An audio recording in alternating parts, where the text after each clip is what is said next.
Bogdanovich. And that will do it. And a huge size of relief. You see this? This is what a losing team looks like. But not just the losing team of this particular game, but a team that has lost more consecutive games than any team ever has. In every single season in the history of pro sports in North America. The Pistons are really bad, but they're not just bad relative to this season. They're not even just bad for an NBA team. They are possibly the worst North American pro sports team ever. During 28 straight loss times the Philadelphia 76ers. Yeah.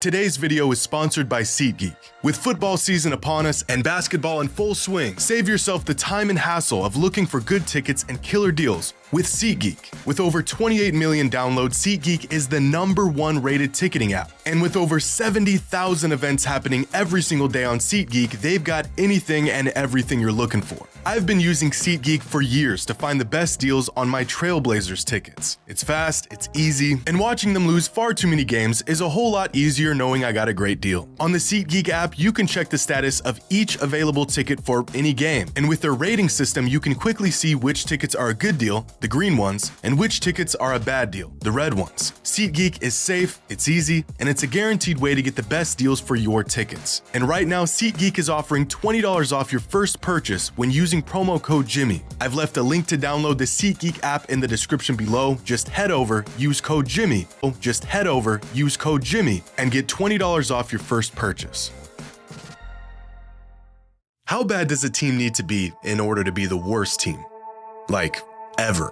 In North America, professional sports have been around for over a century, starting with the National League of Professional Baseball Clubs in 1876, followed by the American League of Professional Baseball in 1901, forming the MLB in 1903. 14 years later, the National Hockey League was established in 1917, and then came the NFL, formerly known as the American Professional Football Association, 3 years later in 1920. The fourth and final major sport didn't come about until 1946, when the Basketball Association of America was founded, known today as the NBA. And over the last 148 years, these four leagues have expanded and grown to now include 124 teams across 2 countries. 124 teams, nearly 150 years of history, thousands of individual team seasons. And yet, throughout all of this, one team has to inevitably be the worst one. And that team is playing right now in Detroit. What the Pistons have managed to do so far this season isn't just bad. Their incompetence is a statistical anomaly. At the moment, the Pistons are on a 28-game losing streak. 28 games, 28 losses in a row.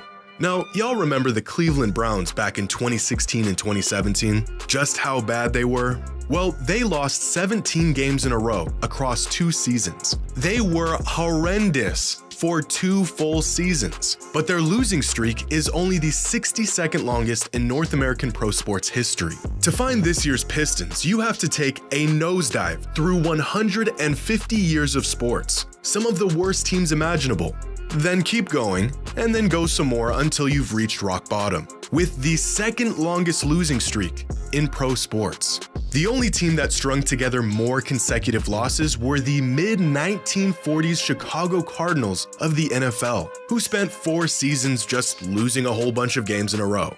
To put some perspective on just how bad the Pistons are, the San Jose Sharks are the worst team in the NHL this season. In fact, they're on pace to being one of the worst teams in recent history, and they have a win percentage of 27.2%. The Pistons would need to go on a 9-game winning streak starting with their next game just to catch up to how bad the Sharks have been this season. But it gets even worse. The Panthers have been the worst team in the NFL this season, winning just 2 of their 15 games. Their win percentage is just 13.3%, which means right now, the Pistons are relatively half as good as the worst team in the National Football League. But my friends, it gets even worse. Because over in the MLB, there's one clear frontrunner as the worst team in the league, and that is the Oakland A's. The A's played so bad last season that it literally cost the city of Oakland their baseball team. And still, the A's finished the 2023 season with a winning percentage of 30.9% and a record of 50-112. If you scale their season down to 82 games, that's equivalent to an NBA team winning about 25 games in a season. From the time this season started, the Pistons are on pace to winning 25 games, sometime around mid-season, in 2028. The Pistons are a horrifically bad team. In fact, they are so bad that comparing them to other teams this year, even across other sports, there is still clearly no competition for who the worst team is. In order to do that, we have to pull out the record books. Here are the 10 worst teams in NBA history according to win percentage. Now, it makes sense to use win percentage here over actual number of wins because every season does not have the same amount of games. For example, the Providence Steamrollers won just 6 games back in the Stone Age, but they only played 48 games the entire season. And then of course there are the 2012 Bobcats, who won just 7 games in a 66-game shortened season. I vividly remember this Bobcats team. They were so bad that the discourse around them that season wasn't about if they were just the worst team in the NBA. It was about if the Kentucky men's basketball team, a college team, could beat them in a game. This team was disgusting, and yet somehow the 2024 Pistons are losing more games than that Bobcats team did. Even in a shortened 66-game season, the Bobcats managed to win 7 games. This season, with a full 82-game schedule, the Pistons are on pace to winning just 5, which would essentially make them about twice as bad as the next worst team in NBA history. If we compare the Pistons to the worst teams in MLB history, they are still, by a massive margin, worse than any team that has ever played in Major League Baseball's 148-year history. The last time a team in Major League Baseball was even remotely close to as bad as this year's Pistons, the league sounded more like a branch of government than it did a professional sports league. The Colonels, the Nationals, the Senators, the Cowboys go back nearly 150 years, and still, you will not find a team as bad as this year's Pistons. But the worst team in MLB history, according to Team Record, were the Cleveland Spiders. Yes, this was a real team. And no, they were not as bad as this year's Pistons. Going 20-134 on the season, the Spiders had the worst winning percentage in league history of just 13%, which means they were still winning twice as often as Detroit is this season. Detroit's record, at the moment, would be the equivalent to an MLB team winning just 10 games in an entire 162-game season. But what about the NHL? Nearly 100 years of history. There's gotta be one team that just couldn't win games, right? No. In 1975, the Washington Capitals were one of 2 teams added to the league in an expansion year. The team was literally built from scratch. Sort of a Frankenstein of a roster, loaded with free agents, young prospects, players who had never even played a minute of professional hockey in their careers, bits and pieces from other teams. By no means was this team expected to win many games, and they didn't. The Capitals finished the season with the worst record in NHL history, winning just 8 games. But back then, NHL games could end in a tie, essentially giving half wins in those scenarios. So those 8 wins got the Capitals to a win percentage of 13.1%, very similar to the worst teams throughout NBA and NFL history, which makes the Pistons still far worse than the worst team in NHL history. A team that was playing in its first season with new players, new ownership, and virtually no expectations. But that leaves us with the NFL. And as many of you know, there have been a handful of winless teams throughout the league's history. And 5 potential wins is still better than 0 wins, right? Wrong. I believe that a team on pace to winning 5 or 6 games in an 82-game NBA season is still worse than most, if not all, 0-win teams in NFL history. For example, Take the most recent zero-win team in the NFL, the 2017 Browns, one of the 8 winless teams throughout the NFL's history. In that 2017 season, despite winning 0 games, the Browns had an average point differential of negative 11 points, meaning on average, they lost every single game that season by 11. Which sounds bad, because it is. And yet that still only ranks as the 109th worst team point differential in league history. They were losing, but they were still competing compared to some other bad teams throughout the NFL's history. In fact, there have been teams who were losing games on average by twice as much as the 0-win Browns, but at least those teams still managed to win a game or two.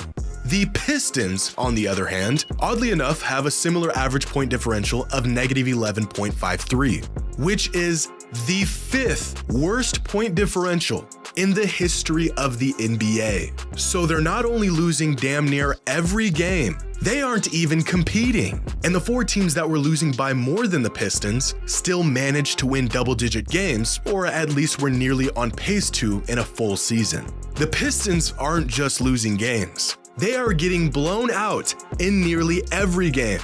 So now that we know, at least at this moment, the Pistons are worse than any NBA team ever, they're worse than any MLB team ever, they are worse than every NHL team that has ever taken the ice, and they're probably worse, if not as bad as the worst NFL teams ever, I think it's safe to say that at the pace they're on, they could potentially finish this season as the worst major pro sports team North America has ever seen. So how exactly can a team be this bad? How does this happen? Well, first, this is a very young team, the 3rd youngest team in the NBA with an average age of just 23 years old. The majority of their minutes going to these young guys with hardly any NBA experience and no real opportunity or guidance to learn the ropes before being thrown into the lion's den every game. And part of this is for reason number 2, which is injuries. With 2 of their oldest players and their 2 highest paid players, Bojan Bogdanovic and Joe Harris, missing the majority of the season so far due to injuries. The lack of veteran leadership in this locker room and on the court has seemed to have made a real negative impact on this team's morale and their ability to fight through adversity. Most of these young guys have never been in a situation where they need to lead or even carry a bad team to victories. This takes time to learn, and right now, nearly every player on this roster is learning this all simultaneously. Whether they are even capable is a whole nother topic. This is why Alec Burks, a career role player, can oftentimes be found with the ball in his hands late in these games. He's a 12-year NBA vet who has logged enough minutes to at least have some idea of how to navigate close, competitive games. This team also can't close out any games. Even the worst teams can usually squeeze out some tough wins just by sheer luck, if nothing else. The Pistons have found themselves in clutch situations 14 times this season. That's games within 5 points with 5 minutes or less remaining in the 4th quarter. And in those clutch moments, the Pistons have shot, by far, a league low of 23.3% from the field while scoring 4.2 points.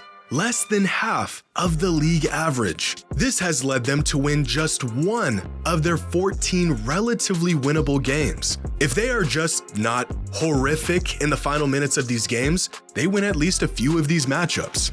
And it may sound like an oversimplification, but the Pistons just can't score or defend. Of the 11 players on their roster attempting at least 1 3-pointer a game, just 3 of them are shooting at a league average percentage. And one of those 3 players is their starting center. The other 8 players have a combined 3-point percentage of just 29.2%, essentially making them one of, if not the worst shooting team since the 3-ball really took off a decade ago.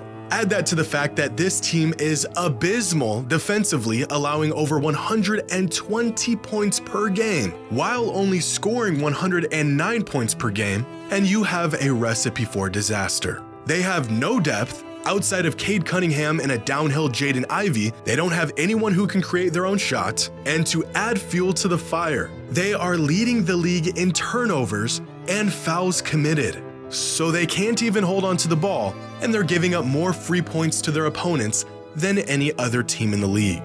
So they're not just bad at every aspect of the game, they are virtually the worst at every aspect of the game.